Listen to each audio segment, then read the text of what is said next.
ज़िंदगी मुझे कहाँ से कहाँ ले आई। क्या सोचा था, क्या हुआ। कभी कभी इंसान अपने हाथों से अपनी ज़िंदगी को बिगाड़ लेता है। कुछ मैंने भी इस तरह से अपने साथ करा। शादी को होके मेरे 2 साल हो गए थे और मेरे शौहर बाहर रहते थे, सऊदी अरबिया, और मैं अपने सास के साथ रहती थी। मेरे शौहर की अच्छी आमदनी थी, जिसकी वजह से वो बाहर से हटना नहीं चाहते थे, और मैं ये चाहती थी कि किसी तरह से मैं अपने शौहर के साथ रहूं, क्योंकि मेरा कोई बच्चा नहीं था। शादी के बाद अगर बच्चा हो जाता तो शायद मैं ये फ़ैसला ना लेती। आसपास के लोग सब यही कहते थे कि ये उम्र तुम्हारी साथ में रहने की है, या मानो मेरे कान भड़काते थे, या मानो मुझे समझाते थे। मैं नहीं समझ पाई इस चीज़ को। मेरी सास बहुत अच्छी थी, मुझे बहुत प्यार से रखती थी, पर तकलीफ़ थी तो अपने शौहर से दूर रहने की। मैं ये चीज़ नहीं बर्दाश्त कर रही थी। मैं सारी चीज़ों का गुस्सा अपनी सास पे उतारती कि तुम्हारी वजह से मेरे शौहर बाहर रहते हैं, और इस वजह से हमारे बीच में दूरी आने लगी। 2 साल जैसे तैसे गुजरे, और उसके बाद मेरे शौहर इंडिया वापस आए। इंडिया आने के बाद में मैंने अपने शौहर के सामने सिर्फ़ एक ही बात रखी कि अगर मैं तुम्हारे साथ ज़िंदगी गुजार सकती हूँ तो तुम्हारे साथ रह के गुजार सकती हूँ, ना कि मैं अलग रह के। मैंने शादी तुमसे की है, तुम्हारे माँ बाप से नहीं। मैं तुम्हारे निकाह में हूँ, इसलिए मैं चाहती हूँ कि तुम मुझे अपने साथ रखो। मेरे शौहर ने मुझे बहुत समझाया, पर मेरी समझ में एक ना आया। मैं अपनी ज़िद पे अड़ी हुई थी और अपनी ज़िद से बाहर नहीं आ रही थी। हार करके मैंने उनकी ज़िंदगी को हराम कर रखा था, इसलिए वो हार चुके थे मुझसे। उन्होंने मेरे मायके में भी जाके बहुत तसल्लियाँ दी, बहुत समझाया, हर साल आने का वादा भी कर लिया, लेकिन मैं एक ना मानी। और मेरी माँ ने भी फिर यही कहा कि नहीं, जब ये यहाँ खुश नहीं है तो बेकार है फिर शादी करके। फिर मेरे घर वालों ने या मेरी अम्मी ने समझो मुझे एक राय दी कि तुम उससे कह दो कि या तो खुला दे दो या फिर साथ रखो। मैंने भी यही बात कही। मेरे शौहर, जो कि मुझसे बहुत प्यार करते थे और वो मुझे खोना नहीं चाहते थे, उन्होंने मुझे कहा कि मैं तुम्हें खुला तो नहीं दूंगा, तुम मेरी जान हो, मेरी ज़िंदगी हो, मैं तुम्हें अपने साथ ले जाऊंगा।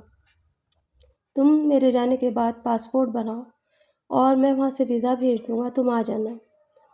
मैंने उनके सामने ज़िद रखी कि पासपोर्ट भी तुम ही बना करके जाओगे। सारे काम मेरे शौहर ने अपने सामने अपनी निगरानी में कराए, क्योंकि वो मुझसे बेइंतहा प्यार करते थे और मैं भी उनसे बहुत ज़्यादा प्यार करती थी। मैं उनके बगैर नहीं रहना चाहती थी। ये तो मुझे एक डराना था उन्हें, और उन्हें डरा करके अपने यहाँ से आज़ादी के लिए वीज़ा निकलवानी थी। कैद में तो मैं यहाँ पर भी नहीं थी, कैद में तो मैं अब किसी के बस में भी नहीं रहती थी। हमेशा मैं अपनी मनमानी करती थी, क्योंकि मैं बड़ी बहू थी, इसलिए मेरी सास मुझसे बहुत ज़्यादा प्यार करती थी। मेरे ससुर भी मुझे बहुत चाहते थे, और वो यही कहते थे, बेटा थोड़ा समझ के चलो, अकेली औरत का परदेश में रहना अच्छा नहीं। मैंने उन लोगों से भी साफ कह दिया था कि अगर मैं उनके साथ नहीं रह सकती तो मैं आपके साथ भी नहीं रह सकती। मैं इस तरह की ज़िंदगी नहीं काट सकती। और यही हुआ। मेरे हस्बैंड ने मुझे पासपोर्ट बना करके चले गए और कहा कि वीज़ा तो वहीं से लगेगी, मैं अपने अरबाब से वीज़ा निकलवाऊंगा, तुम अपना एक फ़ोटो दे दो ताकि मैं उन्हें बता सकूं। मैंने कुछ अपनी शादी की तस्वीरें दी, कुछ मेरे अलग से फ़ोटोज़ थे वो दिए, और एक फ़ोटो मैंने वो भी रख दिया जिसमें मैंने शादी से पहले, मैं पतली दुबली थी, तो वो फ़ोटो भी मेरा चला गया साथ में, ताकि मुझे जल्दी से जल्द वीज़ा मिल जाए। मेरे दिल में कहीं न कहीं एक लालच था। मेरे हस्बैंड ने किसी से राय नहीं ली, किसी से मशवरा नहीं करा, माँ-बाप को ठुकरा करके और वो चले गए ताकि मुझे वहाँ बुला सके। मेरी सास बहुत रोती थी, कहती थी घर में कोई भी नहीं है, अब मैं किसके सहारे रहूँगी। मैंने उनसे कहा कि मैं जब चली जाऊँगी तो मैं आप लोगों को भी वहीं बुला लूँगी, मैं यहाँ नहीं रह सकती। बस इस तरह से मेरे हस्बैंड जब चले गए, और वहाँ जाने के बाद उन्होंने अरबाब को सबसे पहले वो फ़ोटो दिखाया जो मैंने उन्हें बताया था, जो मेरी शादी से पहले का था।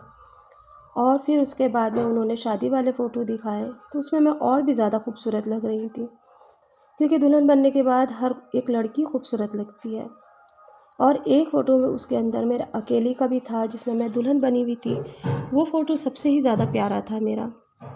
और इस तरह से वो फ़ोटो अरबाब के पास गया, और अरबाब ने उनको फ़ौरन हाँ कर दी, जबकि इससे पहले उसने औरों को मना कर दिया था। और अरबाब ने 2 दिन के बाद जैसे ही हाँ की और कहा कि मैं वीज़ा दे रहा हूँ, तुम अपनी वाइफ़ को बुला लो। मेरे हस्बैंड बड़े खुश हुए, उन्होंने मुझे खुशी-खुशी फ़ोन करा। बहुत जल्द मेरी वीज़ा निकली और अरबाब ने सारी चीज़ें अपने तरीके से करके दी, जिसमें मेरी वीज़ा भी थी, मेरा पासपोर्ट भी और मेरा टिकट भी था और मेरे रहने का इंतज़ामात भी था। मैं यहाँ से बड़ी खुश होकर अपने ससुराल वालों से, मायके वालों से सबसे मिल के और सबको जलाते हुए और किलसाते हुए अपने सफ़र के लिए निकल गई। ना तो मुझे ये पता था किसी की दुआ लगेगी, ना मुझे ये पता था किसी की बददुआ भी लगेगी। जब मैं एयरपोर्ट पे पहुँची तो मेरी वो जिस टिकट से मुझे जाना था, उस फ़्लाइट में बैठ गई, लेकिन मेरी वो टिकट कहीं आगे जा कर के मुझे चेंज करना पड़ा। वहाँ से मेरा दूसरा जहाज़ तैयार था और मुझे ये नहीं पता था कि इस तरह से भी जाया जाता है। बस मैं वहाँ से दूसरी तरफ मुझे बताया गया और हाँ, उसी बीच में एक आदमी मुझसे आकर के मिला, जिसका टिकट मेरे टिकट के पास ही था और पास-पास की हमारी सीटें थी। उसने मुझे बताया, मैं भी वहीं जा रहा हूँ, जहाँ आप जा रही हो।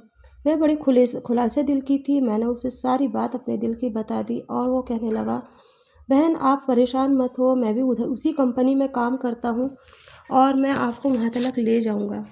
क्योंकि पहला सफ़र था और डर भी बहुत था, लेकिन ये पता था कि जब ये मिल गया है तो ये शायद मुझे वहाँ तक ले ही जाएगा।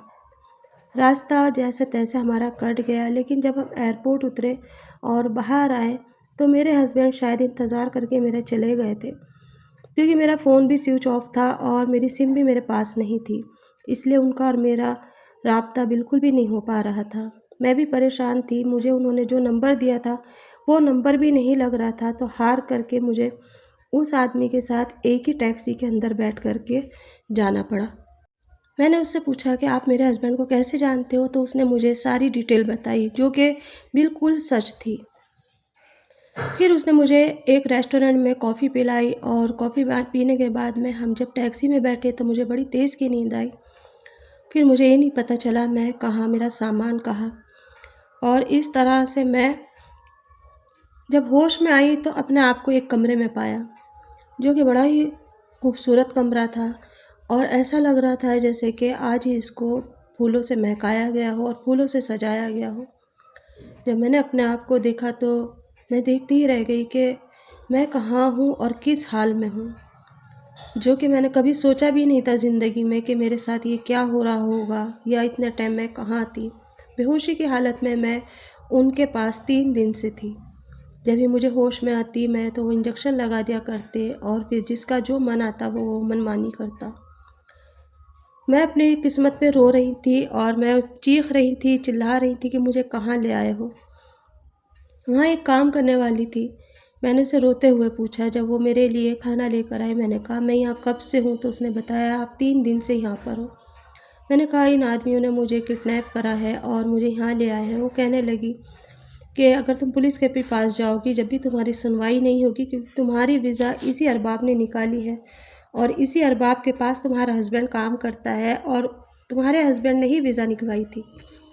इसीलिए जब यहाँ कोई औरत आती है तो वो इसी हाल में रहती है। जब इनका सबका दिल भर जाएगा तो तुम्हें तुम्हारे शौहर के पास भेज दिया जाएगा।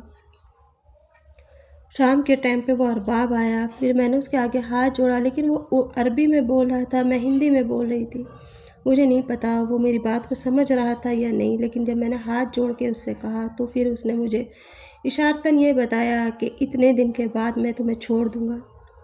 1 महीना जिस तरह से गुज़रा, इस बीच में बहुत सारे अरबी आए, बहुत सारे उसके यार दोस्त आए, अपनी मनमानी करी और चले गए। 1 महीने के बाद मुझे मेरे शौहर के पास भेज दिया गया। लूटी-पिटी मैं अपने शौहर के पास आई। आँखों में काले खड्डे हो चुके थे, रंग मेरा बेकार हो चुका था, मुँह दिखाने काबिल नहीं थी। जब मैंने अपने शौहर से ये सारी बातें कही तो मेरे शौहर ने कहा कि मुझे नहीं पता था तुम यहाँ आ चुकी हो, मैं तो जब से परेशान हूँ। लेकिन मेरे अरबाब ने कहा कि तुम बिल्कुल सही सलामत हो और किसी वजह से तुम कहीं पर रुकी हुई हो और तुम्हारी मर्ज़ी की वजह से ही वो तुम्हें ले गए थे। मैंने उनसे सारी चीज़ें बताई, फिर उनसे मैंने कहा किसी भी तरह मुझे यहाँ से निकाल करके अब घर ले चलो, वरना मैं यहाँ मर जाऊँगी, मेरा दम घुटता है। उन्होंने बताया कि हमारा दोनों के पासपोर्ट अरबाब के पास है, हम यहाँ से नहीं जा सकते जब तक कि उसकी मर्ज़ी ना हो। 8 दिन मैंने अपने हस्बैंड के पास रोते-रोते निकाले, मेरे हस्बैंड कुछ नहीं कर पाए क्योंकि वहाँ की सरकार उन्हीं की होती है। 8 दिन के बाद मेरा फिर अरबाब आया और आकर के मुझे फिर ले गया। मेरे हस्बैंड ने बहुत मना करा, बहुत कुछ कहा, लेकिन उन्होंने कहा कि अगर तुमने हमारे खिलाफ़ कुछ भी करा तो तुम खुद फँसोगे। 8 दिन मैं फिर उनके पास रही, फिर उसके बाद में मुझे जिस तरह से मैं एक लूट-पीट चुकी थी, मैंने उनके आगे हाथ जोड़े और कहा किसी तरह से मुझे मेरे देश, मेरे गाँव भेज दिया जाए, वरना मैं यहाँ मर जाऊँगी। पता नहीं मुझ पे रहम आया या तरस आया या उनका मुझसे दिल भर चुका था, क्या नहीं। 1.5 महीना उन्होंने मुझे मसला-कुचला और फिर उसके बाद मेरे हस्बैंड के साथ मुझे हमेशा के लिए क्रूज लगा कर के इंडिया भेज दिया गया और हम पे चोरी का इल्ज़ाम लगा दिया गया कि हमने चोरी की है उनके घर के अंदर। उनकी सरकार, उनकी पुलिस हर चीज़ से उनकी होती है। बहुत मुश्किलों के साथ में हमने अपने आप को बचाया और फिर वहाँ से हम अपने घर वापस आ गए। इसीलिए कभी भी बड़ों का दिल दुखा कर के कोई काम नहीं करना चाहिए। आज उसकी सज़ा मुझे मिल चुकी है और मैं वो सज़ा भुगत रही हूँ।